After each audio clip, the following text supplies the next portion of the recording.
Hello guys, good morning. Wake up. రండి జిమ్కి పోతాం.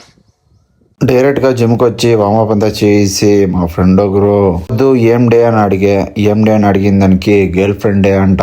మనకి గర్ల్ ఫ్రెండ్ డే అంతా తెలియదు, మనకి ఇప్పుడు ఉండేది లెగ్ డే అని చెప్తే అట్లే మా జిమ్ లో అయిపోతేమో రీల్స్ ఎత్తేదానికి మా ఫ్రెండ్ ఒకడు ట్రై చేస్తా ఉండే. అట్లే మేము వర్కౌట్ అంతా స్టార్ట్ చేస్తున్నాయి. 6 వేరియేషన్ వేస్తాం అనుకోండి. 6 వేరియేషన్ 1 by 1 ఏబీ వైట్ వేసి టీ షర్ట్ ఏమో ఫుల్ గా నానిపోయా. అట్లే మిర్రర్ ముందు పోయి ఒక ఫోటో ఎత్తుకొని ఈ రోజు వర్కౌట్ అంతా ఫినిష్ చేసి ఇంటికి వచ్చి ఫ్రెష్ అయిపోయింది. గుడికితా అట్లే పోయేదావులో ఆంజనేయ స్వామి కంబడే అట్లా స్వామికి ఒక నమస్కారం వేసుకో వచ్చింది. ముగిలిపేల దగ్గర ఉండే శని మహేశ్మ స్వామి దేవస్థానం దా ఆడిపోయి దేవుణ్ణంతా మొక్కుని అట్లా ఇంటికి వచ్చేసి అట్లా వచ్చేదావులా ఒక బటర్ ఫుడ్ తాగేసి అట్లా ఇంటికి వచ్చి అట్లే మనం పోయిందే మా ఫ్రెండ్ వాళ్ళు తోట దగ్గరికి ఆడిపోయి సేఫ్ గా మనం ఒక సేఫ్ గా పిక్కొని నేను మా ఫ్రెండ్ పోయి టీ తాగిడిసి అట్లే నేను మా ఫ్రెండ్ పోయిందే హార్డ్వేర్ షాప్ తో. ఇదేమనేది నెక్స్ట్ వీడియోలో చెప్తాను. ఫాలో చేసి పెట్టుకుండా ఇదే తర ఇంకో వీడియోలో చూస్తాం. అందరికి టాటా, బై బాయ్.